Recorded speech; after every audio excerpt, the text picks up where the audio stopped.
He never planned for that night to change anything, honestly. It started the way a lot of stupid, harmless mistakes start, latte, quiet, half bored, half lonely, with my blanket pulled up to my chin and my phone glowing like it knew something I didn't. It was past midnight, the kind of hour where the world feels paused and your brain gets brave in the dumbest ways. Wind was rattling the window, not dramatic, just enough to make the room feel smaller, like it was leaning in to watch me embarrass myself. He was lying there pretending I was about to read something productive, telling myself this was educational in a very loose, very dishonest sense of the word. I told myself, just one episode, then sleep. That's always the lie. He had my headphones in, volume low, shoulders tense like I was committing a felony, when the screen froze for half a second and my phone buzzed. Hard. Loud enough to feel it in my ribs. Ivan. Of course it was Evan. Ivan Callahan had been in my life so long that my earliest memory of him is him stealing my crayons in kindergarten and then crying when I stole them back. We grew up on the same block, shared scraped knees, shared secrets, shared an unspoken rule that whatever happened between us stayed between us. Which is exactly why seeing his name pop up at that moment made my soul try to leave my body. I stared at the screen, hoping it'd hang up. It didn't. He answered, whispering, already defensive. That's wrong. He laughed, casual, lassie, like this wasn't about to ruin my night. What are you doing? Nothing, I said too fast, which was mistake number one. There was a pause, the kind that stretches just long enough to make you nervous. Nothing at midnight, he repeated. That's suspicious. I'm watching a documentary, I said, and even to my own ears it sounded ridiculous. What kind of documentary? He panicked and reached for the first thing that sounded smart. Human biology, I said. You know. Educacional. Anoter pause. Then he snorted. You're terrible at lying, you know that. He rolled onto my side, pulling the blanket tighter like it could hide my guilt through the phone. Why are you calling me? I asked. Don't you have people to annoy in real life? I was bored, he said. And then my TV turned on by itself. My stomach dropped. What do you mean, turned on? Like, he said slowly, it just started playing something. Love. He sat up. My phone suddenly felt very heavy in my hand. Ivan, I said, what exactly is on your TV right now? He didn't answer right away. Instead, I heard fabric rustle, footsteps, the faint echo of his living room. Then his voice came back, different now, lower, amused in a way that felt dangerous. Wow, he said. You have interesting taste. He froze. No, I said. That's not funny. I didn't say it was funny, he replied. I said it was interesting. My heart started racing as I scrambled to my settings, my fingers shaking, and that's when it hit me. Ide tried earlier to mirror my phone to my TV, it hadn't worked. Or at least I thought it hadn't. Except it had. Used not to my TV, it had connected to his. He let out a sound that was somewhere between a groan and a prayer. You're kidding, I whispered. Ivan laughed, full-on laugh now, the kind that made my ears burn. So this is what you're studying these days? Turn it off, I said. Right now. I'm not touching anything, he said. I'm afraid if I blink, it'll get worse. He buried my face in my pillow, mortified beyond words. I'm going to move, I said. I'm changing my name. I'm never speaking to you again. That's a shame, he said lightly. Because this is premium content. He groaned. Please, I said. Just turn it off. Anoter pause. Then his tone shifted, subtle but unmistakable. Or, he said, you could come over here and fix it yourself. He lifted my head. What? You heard me, he said. If you're that invested, you might as well see it through. That is not what this is, I said quickly. Relax, he replied. I'm kidding. But there was something underneath it, something that made my chest tighten. He added, quieter, mostly. We hung up after that, both pretending it was no big deal, but the damage was already done. My heart wouldn't slow down. My phone felt radioactive. And worst of all, I couldn't stop thinking about the way his voice had changed, just a little. Ivan had always been like that. Todo familiar. Todo close. Todo easy. I'd known him my whole life, watched him grow from a skinny kid with messy hair into someone people noticed without him trying. He played basketball, carried himself like he didn't care, but he always did, just not about the things most people expected. Girls liked him. A lot. I never dated any of them. I used to tell myself it was because he was picky. Or focused. Or emotionally unavailable in that mysterious, attractive way people romanticize. The truth felt heavier now. The next day, I avoided him. Which was difficult, considering he lived one floor above me. I told myself it was temporary, and I just needed space, that embarrassment fades. But space has a way of making certain memories louder, sharper, harder to ignore. Like the time, years ago, when I'd gotten sick in high school and my parents were out of town. I texted him half joking, half delirious, complaining about being miserable. The next morning, he showed up outside my classroom, soaked from the rain, holding a bag of medicine and snacks. I hadn't made a big deal of it. I never did. That memory stuck with me all day, looping in my head, until my phone buzzed again that night. A group chat. Old friends from high school were planning a weekend meetup. Dinner, drinks, catching up. I scrolled lazily until one name jumped out at me. Noah Bennett. My first real crush. The kind you never quite get over, even when you think you have. Warm smile, calm presence, the kind of guy teachers trusted and everyone else admired. Eddie moved abroad after graduation. I hadn't seen him in years. It was coming. My heart did that stupid hopeful thing before my brain could stop it. I tapped back yes before I could overthink it. When the night came, I dressed like I had something to prove, even though I wasn't sure to whom. I spent too long choosing an outfit that looked effortless but wasn't, fixing my hair, touching up my makeup, trying to look like someone who had her life together. And then I opened my door. Ivan was leaning against the railing outside, dressed simply, black shirt, relaxed posture, looking like he belonged there more than I did. I glanced up when he heard me. Wow, he said. You late. I'm not, I replied. You early. He smiled, that familiar half-smirk. Need help with your bag? I'm fine. You always say that. I took it anyway. We rode down together in silence, the air thick with unspoken things. I told myself it meant nothing. At the restaurant, everything was loud and warm and nostalgic. Laughter filled the space. Didn't know a rat. I looked older. Better. Confident in a quiet way that made my chest ache. He stood up too fast. I smiled when he saw me. We talked. We laughed. For a moment, I let myself imagine. And then I saw him step outside, lean into a car, and kiss the man in the driver's seat. Soft. Natural. Certain. The world didn't stop, but something inside me did. Ivan watched my face from across the table, said nothing, just took a sip of his drink like they expected this all along. And that's when I realized this story wasn't about embarrassment anymore. It was about everything I'd been looking at. And everything I hadn't. I don't remember what anyone else said after that. The table kept talking, forks clinking, glasses refilling, laughter floating up and down like nothing had happened, but my body felt disconnected from the room, like Ide stepped half a foot outside myself and forgot how to climb back in. Noah came back a few minutes later, calm as ever, smiling like the world hadn't just quietly rearranged itself in front of me. He slid back into his seat, picked up the thread of conversation, and no one made a big deal out of it. Which was fair. It wasn't a secret. It was just my secret fantasy that had been living on borrowed time. He nodded when spoken to. He smiled when it seemed appropriate. He even laughed once, a little too loud, and immediately regretted it. My chest felt tight, not because I was heartbroken exactly, but because something old and familiar had finally been put to rest without asking my permission. Across the table, Ivan didn't say much. He didn't look at me either, not directly. He just sat there, shoulders loose, expression neutral, like he was giving me space without announcing it. That was his thing. Always showing up without making noise. When dinner ended, people started peeling off in small groups, exchanging hugs, promises to do this again sooner than we all knew we wouldn't. He lingered near the entrance, pretending to look for something in my bag. Ivan appeared beside me like he always did. You okay? He asked, casual, but not careless. He hesitated, then nodded. Yeah. He was tired. He studied my face for half a second longer than necessary, then nodded back. Want to walk?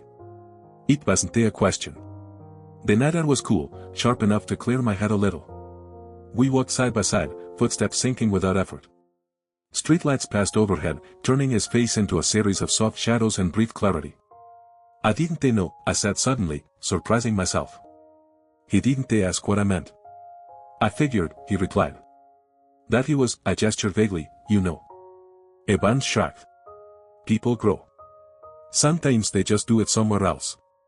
He kicked a pebble along the sidewalk, watched it bounce away. I feel stupid. For what? For thinking it meant something, I said. For holding on to it for so long. He stopped walking. He took another step. Before he realizing he wasn't beside me anymore. He turned back. Evan was standing under a streetlight, hands in his pockets, had tilted slightly like he was choosing his words carefully.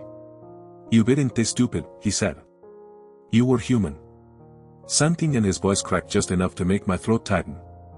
We stood there in silence, the kind that presses against your ears. Cars passed. Somewhere, someone laughed too loudly. Come on, he said finally. It's late. Back at my place, I fumbled with my keys, suddenly exhausted in a way sleep wouldn't fix. Evan waited behind me, close enough that I could feel his presence, not touching, never touching unless I asked. Inside, I kicked off my shoes and dropped my bag on the chair. He leaned against the doorframe like it was his place too, which, in many ways, it always had been. You want tea? I asked, already moving toward the kitchen. Sure, he said. If it's not that weird herbal one that tastes like regret. He snorted despite myself. No promises. The kettle hummed softly as I busied myself with mugs, anything to keep my hands occupied. When I turned back around, Evan was looking at the framed photos on the wall. Childhood snapshots. Awkward faces. Years stacked on top of each other. You ever think about how long we've been on each other? He asked. All the time, I said. Does it ever freak you out? Constantly. He smiled faintly. Good. It should. We sat on opposite ends of the couch, mugs warm in our hands. The TV stayed off. The room felt smaller, quieter, like it was holding its breath. I almost told you once, he said suddenly. He looked up. Told me what? He stared into his cup, jaw tightening. Never mind. No, I said. You don't get to do that. You can't say that and then pretend you didn't. He exhaled slowly, like he was bracing himself. Back when you were still hung up on Noah. Before he left. My pulse picked up. What about it? I almost told you how I felt, he said. And then I didn't. The room seemed to tilt. How you felt, I repeated quietly. He laughed, short and humorless. Yeah. That. He set my mug down before my hands started shaking. Why didn't you? Because you were in love with someone else, he said simply. And because I didn't want to be another complication you had to manage. He swallowed. You never said anything. I know. Evan. He looked at me then, really looked at me, as steady but vulnerable in a way I wasn't used to seeing. I loved you, he said. I still do. He just learned how to carry it quietly. The words settled into the room, heavy and undeniable. I didn't know what to say. My brain scrambled, searching through memories, reinterpreting moments that suddenly made too much sense. The rain-soaked morning. The medicine. The way they always known when to show up. I didn't see it, I whispered. He smiled softly. That's okay. You weren't supposed to. Tears stung my eyes, unexpected and sudden. I don't want to lose you, I said. You won't, he replied immediately. I'm not going anywhere. But what if I don't know how to do this, I asked. What if I'm too late? He leaned back, considering. Then we figure it out. Or we don't. But we don't pretend it didn't exist. That night, he left before anything crossed the line. No dramatic confession. No kiss. Just a shared understanding that something had shifted, quietly but permanently. Sleep didn't come easily. My mind replayed everything, every look, every almost. For the first time, I let myself imagine a future that didn't involve chasing something unavailable. The next few weeks were strange. Evan didn't pull away, but he didn't push either. We settled into a careful in-between, learning how to exist with this new truth hovering between us. And then life, as it always does, intervened. My mother called one afternoon, voice tight, controlled in that way that meant she was trying not to worry me. It's your dad, she said. He collapsed at work. The world narrowed to a single point. The hospital smelled like antiseptic and fear. Machines beeped in quiet rhythms. My father lay pale and still, smaller than I remembered him ever being. Ivan arrived without being asked. He brought coffee. He brought food. He brought calm. He sat beside me in the waiting room, shoulder brushing mine, grounding me when my thoughts spiraled. "I'm here," he said simply, and it was enough. Days blurred together. Test results. Doctor conversations. Long hours of waiting. Evan stayed through all of it, sleeping in chairs, making calls, taking care of things I couldn't do. One night, exhausted beyond words, I broke down in the hallway, tears spilling before I could stop them. Ivan didn't say anything. He just wrapped his arms around me, solid and warm, and held me while I cried into his shoulder. That was the moment. Not dramatic. Not cinematic. Just real. I realized then that love didn't always announce itself loudly. Sometimes it just stayed. When my father stabilized, when the crisis passed into cautious relief, I found myself looking at Evan differently. Not with confusion. With clarity. But clarity comes with fear. He was afraid to risk what we already had. Afraid to name it and break it. Afraid that if I reached for him, he might finally pull away. The tension built quietly, until one evening when we were back at my place, sitting too close, not talking enough. "Say something," he murmured. "I don't know how," I admitted. He turned to face me fully. "Then I will." My breath caught. "I don't need grand gestures," he said. "I don't need you to promise me forever. I just need honesty." He met his gaze, heart pounding. "I think he loved you for a long time," I said. "I just didn't know what to call it." His smile was small but real. "That's okay. We'll learn together." He leaned in slowly, giving me time to pull away. He didn't. The kiss was gentle, familiar, like coming home after being lost without realizing it. And for the first time, everything felt aligned. But love, real love, don't end the story. It starts the hardest part. Love don't crash into your life like a movie ending. It settles. And sometimes that's scarier. After that night, after the kiss that felt less like a spark and more like a recognition, everything was quieter. Not awkward. Not tense. Just careful, like we were both aware we were holding something fragile and neither of us wanted to be the one who dropped it. Ivan didn't suddenly change. That was the strangest part.